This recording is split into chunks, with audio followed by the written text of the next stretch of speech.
Sure. Very much looking forward to getting out there and practicing on that gorgeous ball field, and enjoyed the last couple days here in Columbia. We came over on Tuesday, no, Wednesday. Wednesday after a quick workout at Clemson, and the Tigers were kind enough to allow us to practice on their field and get a workout in, and then we got on the road. And have been here for a couple days. We had a nice workout. I want to thank the folks at Spring Valley High School, Coach Charlie over there that hosted us yesterday. We had a good workout there and had a little bit of downtime. The guys have had some time to relax. Last night went to laser tag, Frank's Funhouse. And so tried to keep a few things a little bit lighter too. They went to the movies the other night when we were still at Clemson, and trying to get away a little bit and also get our work in. So looking forward to a good workout today, and certainly looking forward to competing tomorrow night. Any questions for the student athletes? Please raise your hand and we'll get a microphone to you. Yep. Matt, Michael Roth has already faced a couple of first-rounders early in the year, and Sonny Gray and Alex Meyer, and won both those games. What are your impressions of him? What do you think that says about him going up against you on Saturday? He's a good pitcher, you know, pitches for a good ball club, and like you said, he's beat some competitive arms and some other good talent. So I'm just going to go out there and do what I've done all year and try and provide my team with a quality start, and hopefully they score some runs off and we can get out there with a win.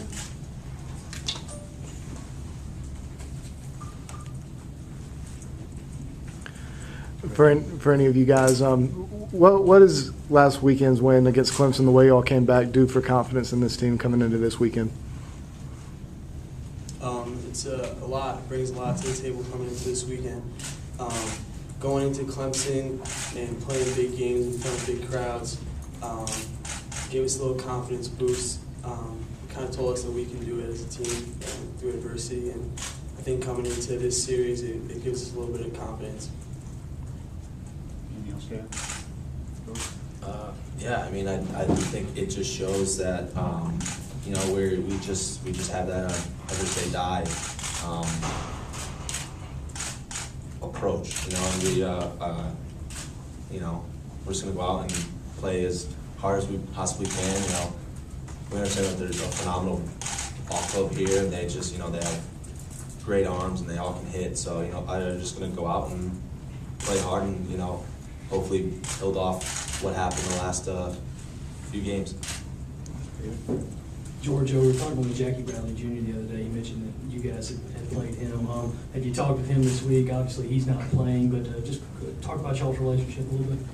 Yeah, you know, he, I had the privilege to play against him last summertime, and then the honor to play with him this summertime. And, you know, he's a phenomenal kid. He has a lot of fun. You know, he goes out, he plays hard, he works hard, and he, you know, he's just saying, just go out and, you know, have fun. And I think that just shows a lot about who he is.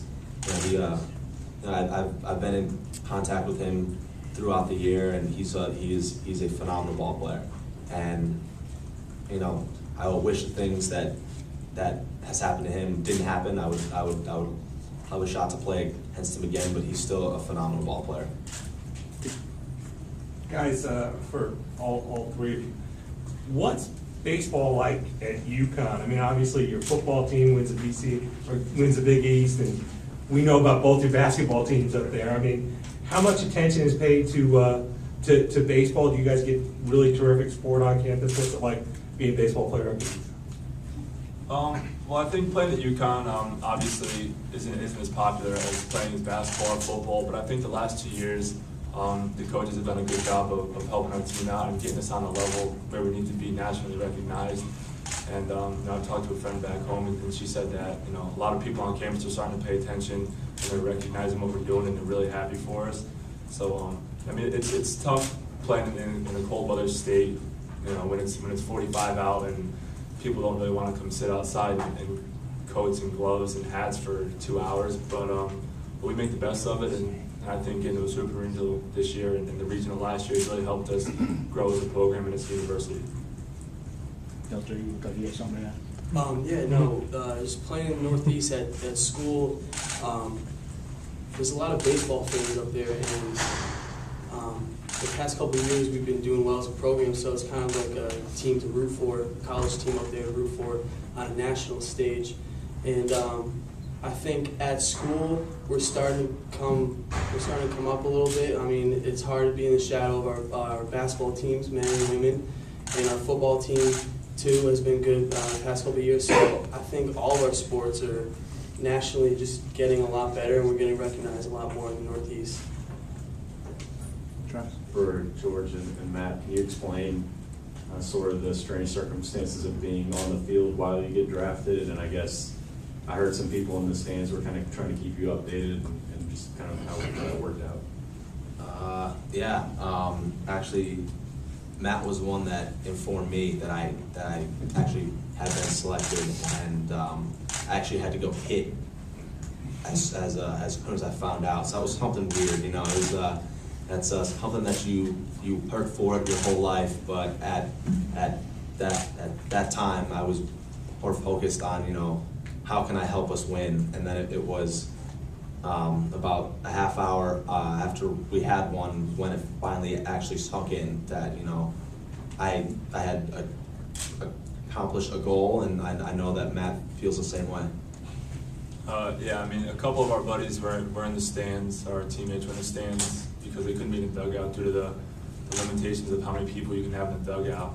And you know, every half inning they kind of give us an update on who had gone, where they had gone, and once they told me about George, I let him know, and then they told me about me. And you know, the big thing though was we were all trying to concentrate and get the W against Clemson. You know, that was obviously our biggest goal for that night was to get the W and to have the opportunity to come down here. And you know, once we got that W, we were all really excited, and you know, just can't wait to get after this weekend. This is a follow-up to the amount of attention that you guys receive at home. You saw the big crowds up at Clemson last week, and you see the facility that's here.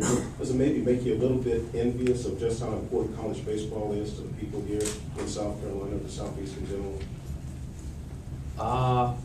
Yeah, you know, I think it shows a lot about the town here and about the support that they have for the team itself. And you know, it's the exact same way at home. The only problem is it's not sunny and blue all day. You know, and here this is an absolute this is an unbelievable stadium. I mean, it's unbelievable. And from what I've heard, the atmosphere is incredible. And you know, that's exactly how it is at home. I think, except the only problem is it might be below 40 sometimes. You know, there's rain and wind. It's not a lot of fun, but I feel that, you know, it just shows how much the team means to the town and the state. Right. For all of you guys, reaching the Super Regionals, playing South Carolina on such a big stage, defeating national champs, what does this say about your program from what it's gotten to and where it can go?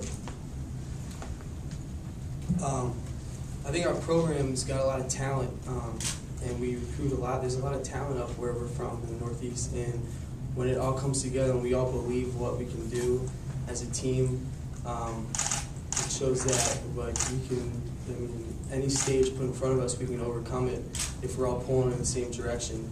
And that's a good thing about this ball club, is because we all want the same thing, and it's like we're all a bunch of like best friends that all having fun on the field, and we all want to win, and we all trust each other. The next person, if one person doesn't get it done in the lineup, the next person's going to pick him up, and if he doesn't, the next person after him. Same thing with the pitchers and defense. So I think that's what our team is known for us.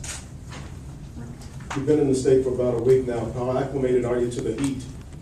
I think we're doing fine. Before we came down to South Carolina, we were in Clearwater, Florida for the Big East tournament, and it was every bit as hot, if not hotter.